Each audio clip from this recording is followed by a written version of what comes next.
অনেক খুশি মনে করতেছি বাবা, কারণ গত বছর ছিলাম ভগবান, গত বছরও তার লীলা, সে মধ্যাহ্নকালীন লীলায় কিন্তু আমাকে দিয়েছিল। এই বছর আবারও এই কীর্তন প্রাঙ্গণে দাঁড়িয়ে আবারও সেই লীলায় কিন্তু পরিবেশন করছি। যারা তো আজকে মহাজন বললেন কি,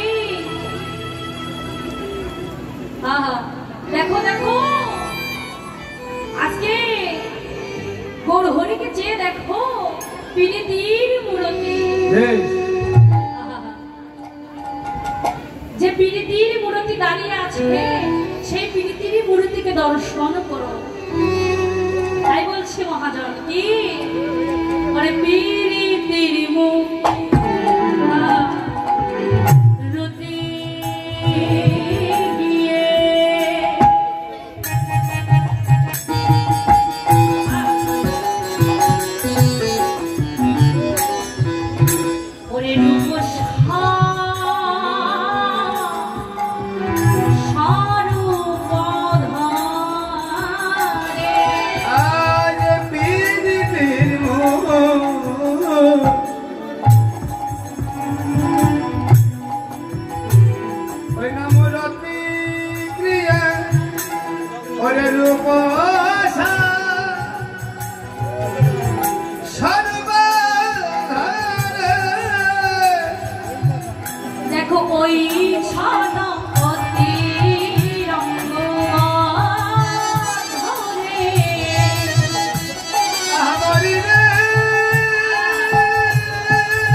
দেখবেন যদি সন্দেশ দিয়ে কোনো মূর্তি তৈরি করা হয়, সন্দেশ মানে মিষ্টি, ছানা ছানা ছানা, বেশ, সেটা দিয়ে যদি কোনো মূর্তি তৈরি করা হয়, সেই মূর্তির যেমন হাত মাথা চোখ সবই কিছু সন্দেশ হয়, ঠিক তেমনি প্রেম দিয়ে যদি কোনো কিছু তৈরি হয়ে থাকে সেটা একমাত্র হলেন গৌরাঙ্গ।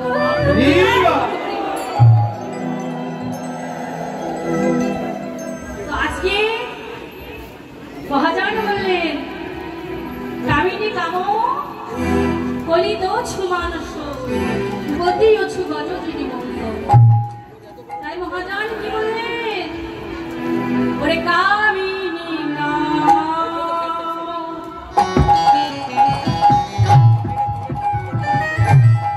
গতি অছু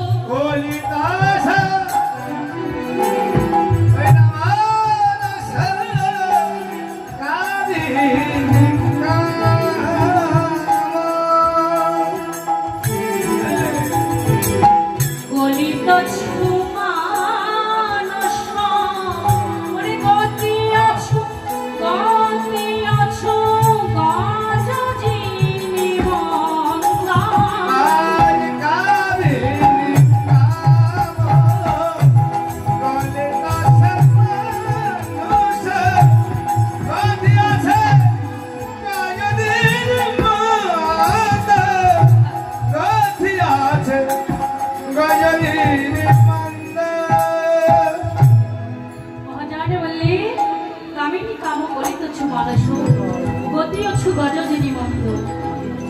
কামিনী কাম, এখানে কামিনী কামকে বলা হচ্ছে স্বয়ং রাধারানীকে।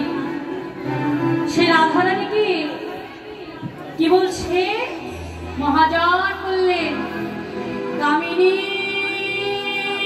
শিরোমণি শিরোমণি স্বয়ং রাধারানী রাধারানী তার হৃদয়ে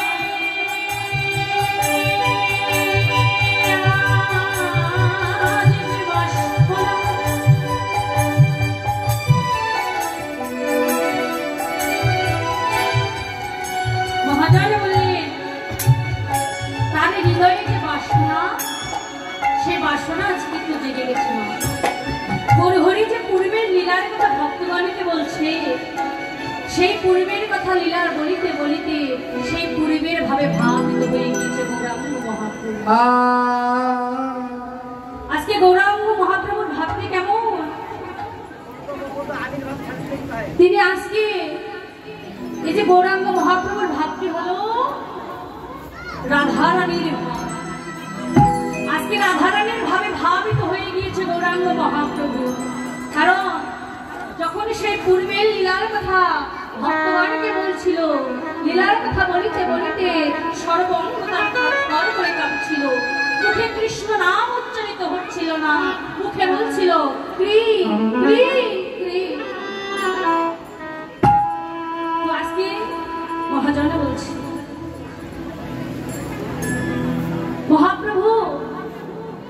মহাপ্রভুর এই দর্শনে দেখে শ্রীবাস বললেন দয়া করে দরজাটা বন্ধ করে দাও। কেননা এটা তো বাইরের লোকেরই জিনিস দেখাবে নয়। কারণ মহাজন বললেন প্রভু আমার কি করে যে অন্তরঙ্গের ভক্ত আছে, অন্তরঙ্গের ভক্তের সঙ্গে করে রস আস্বাদন, বহিরঙ্গে ভক্তের সঙ্গে করে হরিনাম সংকীর্তন। হরিবল হরিবল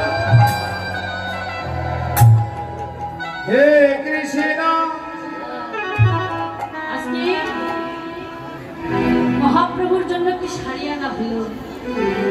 সেই শাড়িটি এনে মহাপ্রভুকে পরিয়ে দিলে ভক্ত পার্শ্বদগণ।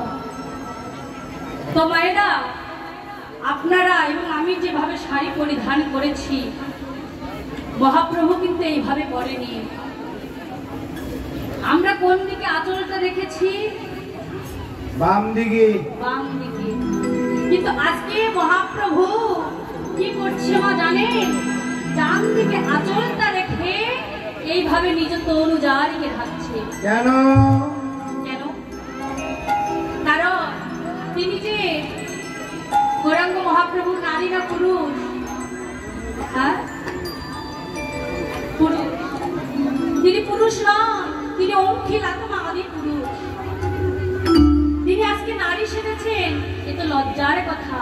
কারণ বাহিরের লোকেরা দেখলে হাসাহাসি করবে, তামাশা করবে, তাই প্রভু আমার নিজ তনুজারি ঢাকছে। তো আজকে কেমন ভাবে শাড়িটা পরিধান করলো? মহাজন বললেন মা বহু জহি পুনম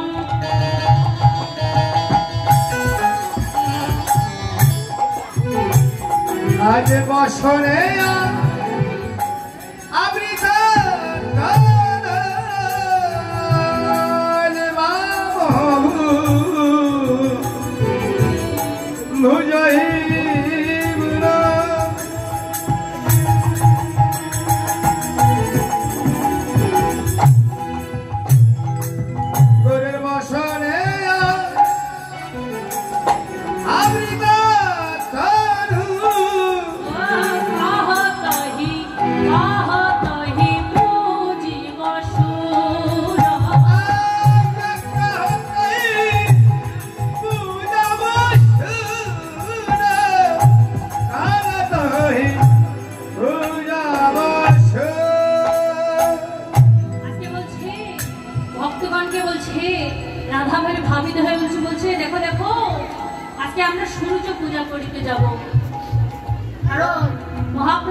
অষ্টসাত্ত্বিক ভাবের বিকাশ হয়েছে মায়ের। হরি বল।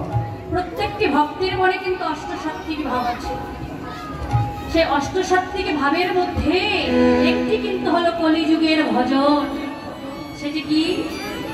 অশ্রু।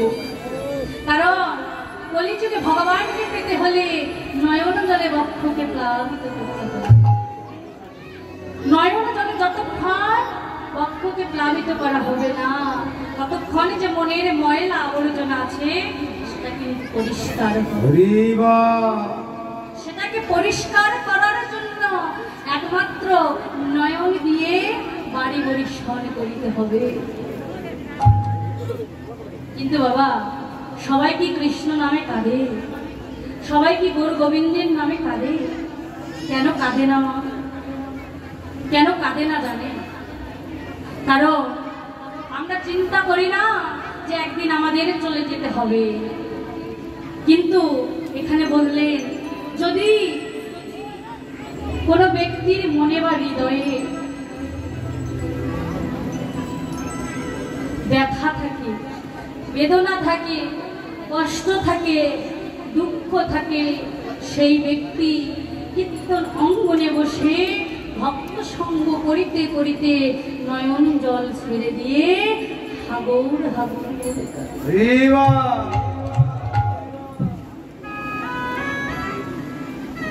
যদি একবার আমরা চিন্তা করি যে আমাদের সকলের জীবনের বেলা কিন্তু সকলের কিন্তু জীবনের বেলা ডুবে যাবে। কেউ কি বলতে পারবো যে আগে পিতা যাবে তারপর পুত্র যাবে? পৃথিবীতে অনেক পিতা গেলে অনেক পুত্র কিন্তু চলে গিয়েছে, অনেক মায়ের কোলে কিন্তু খালি হয়ে গিয়েছে, অনেক বাবার কিন্তু আদরের ছোট্ট দুলাল দুলালি হরিবল হরিবল। যদি আমরা চিন্তা করি সেই পূর্বের কথা, আমরা যখন ভবে এসেছিলাম তখনই কিন্তু ভগবানকে কথা দিয়ে এসেছিলাম। মায়ের যখন 7 মাস গর্ভ তখন ভগবান কিন্তু দর্শন দেয়, দর্শন দিয়েছিল বাবা। আমরা বলেছিলাম যে ভগবান আমাদের ওই নরক যন্ত্রণায় পাঠিয়ে। ভগবান বলেছিল, শোনো, ওই ধরাধামে গিয়ে আমার গুণগান করবে, দেখবে তুমি অনেক সুখে থাকবে। কিন্তু বাবা, ভূমিষ্ঠ হওয়ার পরে মাতায় আমার, পিতায় আমার, ভ্রাতায় আমার, ভগিনী আমার,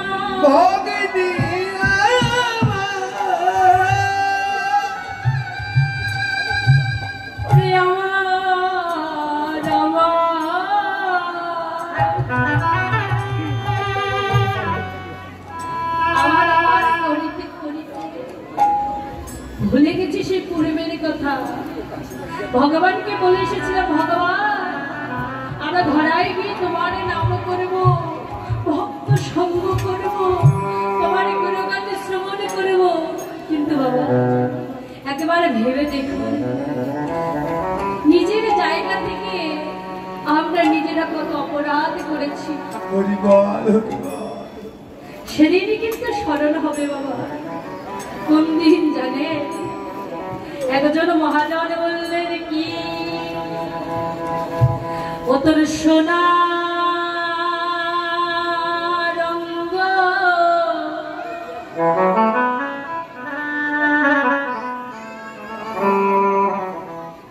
একদিন হবে ভঙ্গরে।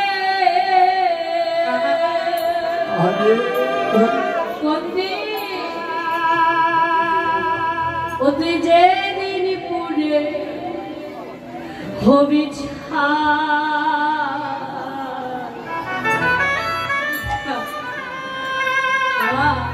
এই সোনার অঙ্গটা কিন্তু আসে, তুই যাবি উড়ে কয়লারি ধোয়া, ও তুমি নীলা আকাশে যাবি উড়ে।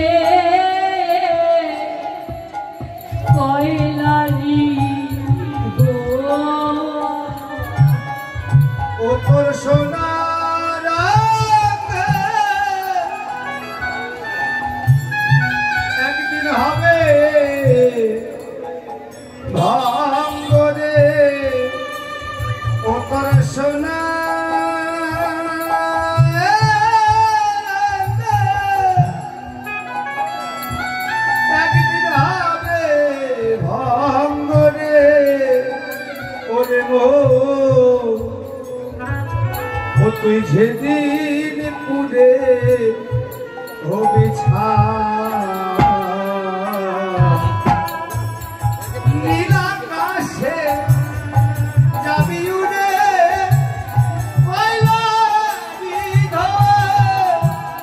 ও তুই নীল আকাশে যাবি ধুরে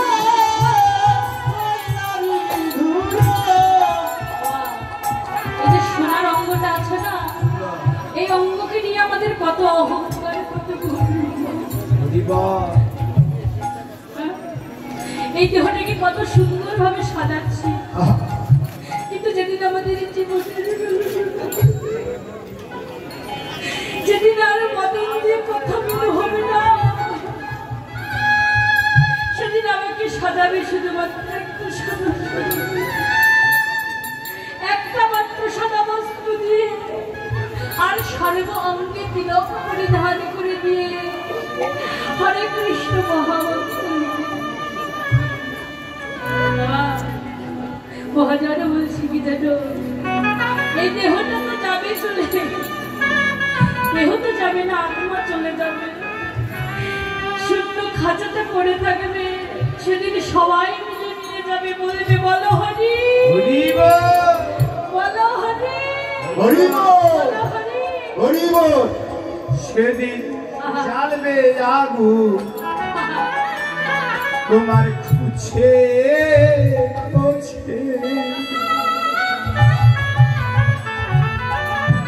ওরে মারবে বাড়ি হানে গীতে গো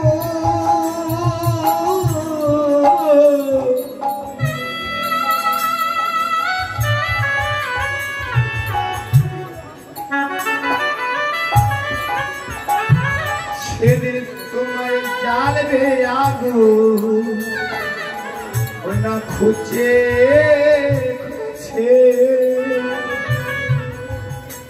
সেদিন তোমার মারবে বাড়ি হারে গীতে গো আর কি করবে পিঠে চামড়া সেদিন যাবে খসে গো ও তোমার পিঠের চামড়া যাবে খসে গো সেদিন তোমার পিঠের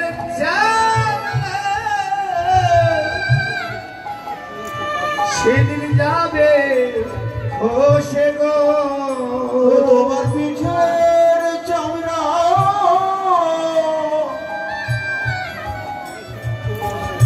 সেদিন যাবে খসে গো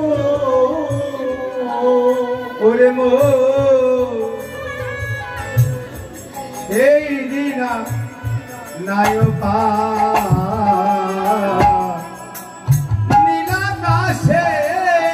তাই করে হরি যাবে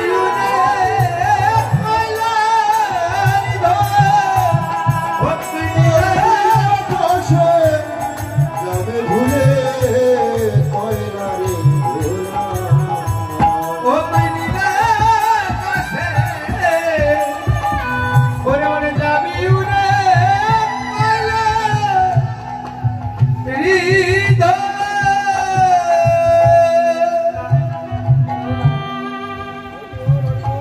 সেদিনই কিন্তু আবার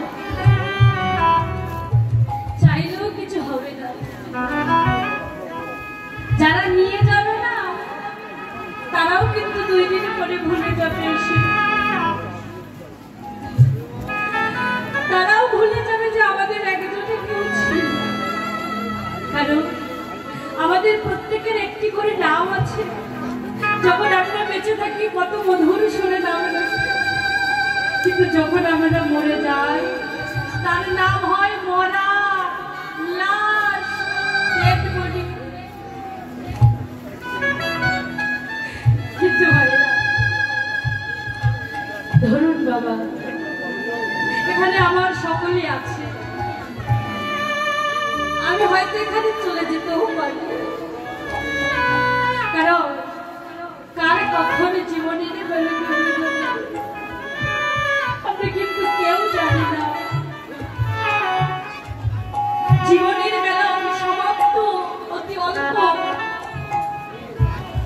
এই জীবনের বেলা যদি একেবারে ডুবে যায়। আচ্ছা বাবা, যদি আমি এখানে মারা যাই তাহলে আপনারা আজকে শুধু কাঁদবেন, কাঁদবেন না? কিন্তু আমার ভ্রাতা আছে, আমার পিতা আছে, তারা কিন্তু কাঁদবে। কিন্তু তাদের থেকেও একজন বেশি কাঁদবে মা,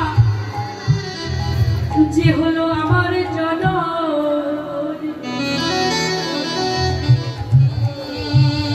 যে জননী আমায় 10 মাস 10 দিন গর্ভে রাখলো,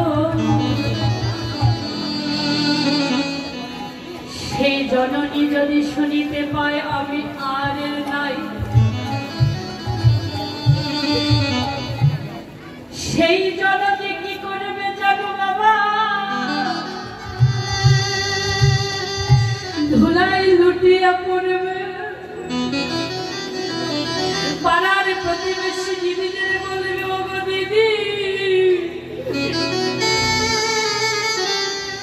আমার আদরের দুলালি আর নাই। সে দুলালি আমায় মামা বলে ডাকে তো,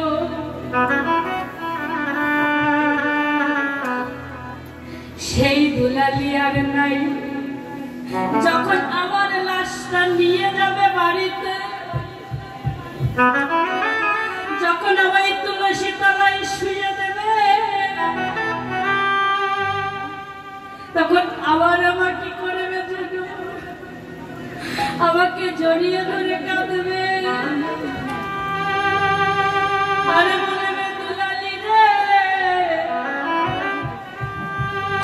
ওরে আমার দুলালি, বলবা তুই কোথায় হারিয়ে গেলি? মা, আজ থেকে বলা ভাইকে মামা বলে ডাকবে, বল আমাকে মা বলে ডাকবে। সেদিন আমি আর কথা বলিতে পারিব না, সেদিন আর আমি বলিতে পারিব না, আমি তোমার চরণে শত অপরাধ করেছি, তুমি আমায় ক্ষমা করো। কারণ কি জানো বাবা, ও মায়েরা, কারণ ভগবান হলো নিজ পিতা মাতা। কারণ ভগবান নিজে বলেছে, নিজের পিতা মাতাকে যে জন পূজন সেবনী করে না, সে ভক্ত কোনোদিনও আমায় পায়। দান করছি, দান করছি 100 টাকা, 500 টাকা, 1 লাখ টাকা, 1 কোটি টাকা, কিন্তু নিজের বাবা মা কাছে দুটো পেটে খাবার আশা সে ভক্ত কোনোদিন পাবে না। যে ভক্ত পিতা মাতাকে কাঁদা হয়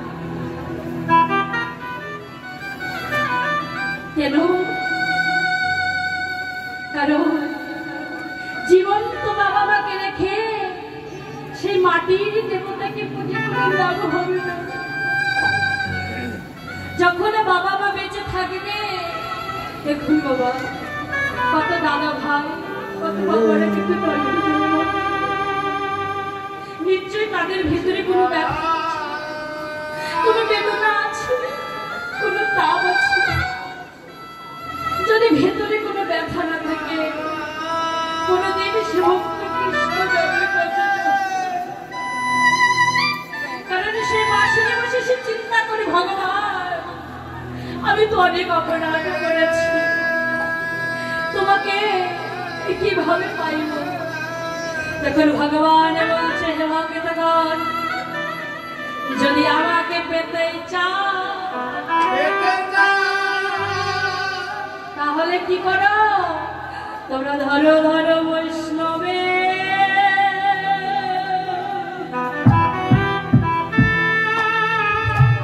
বৈষ্ণবের চরণ ধরো।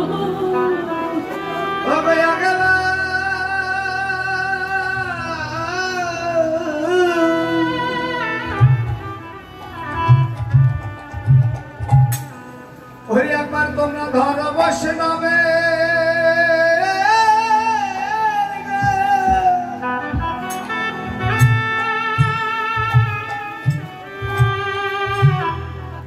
বৈষ্ণবের চরণ ধার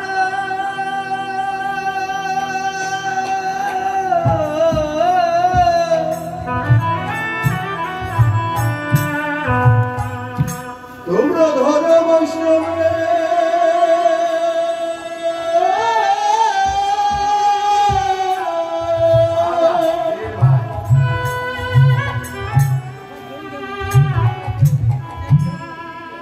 বৈষ্ণবের চরণ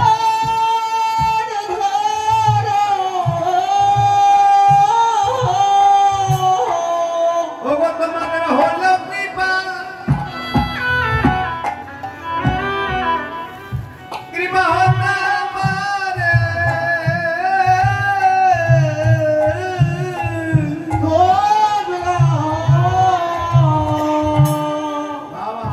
সকলে বৈষ্ণবের চরণ ধুলি অঙ্গিমা করে তাই বন্ধুরি তোমরা বৈষ্ণবের চরণে ধুলি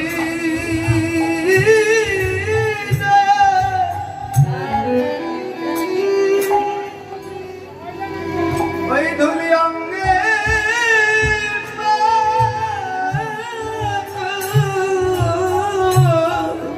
তোমাদের মানব জন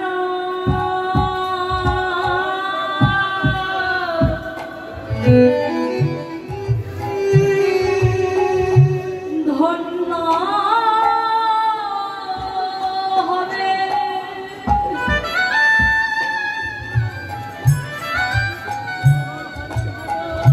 ওগো তোমরা ধরো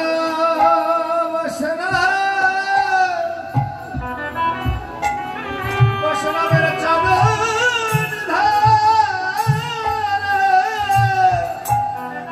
তোমাদের মানব জন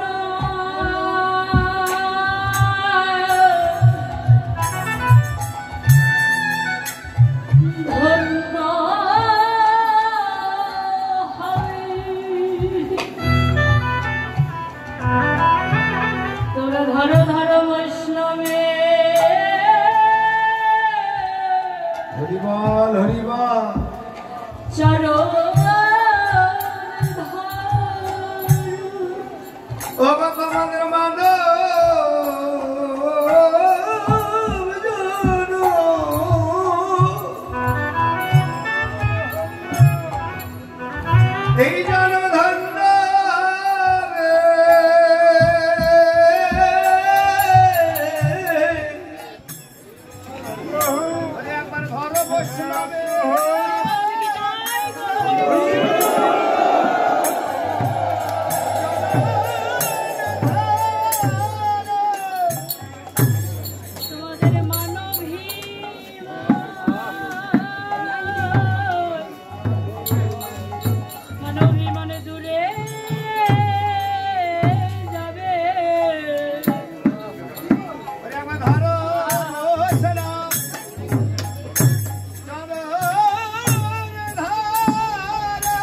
হে বৈষ্ণবী চরণ ধুলি যদি একেবারে পরে গঙ্গার জলে, সেই গঙ্গাও পবিত্র হয় ভাগবত বলে। তাই কীর্তন অঙ্গনে বসে বৈষ্ণবের চরণ ধুলি অঙ্গে মাটিতে হয়। তোমায়রা আজকে গোর হরি সাজলে, নারী সাজলে, নারী সেজে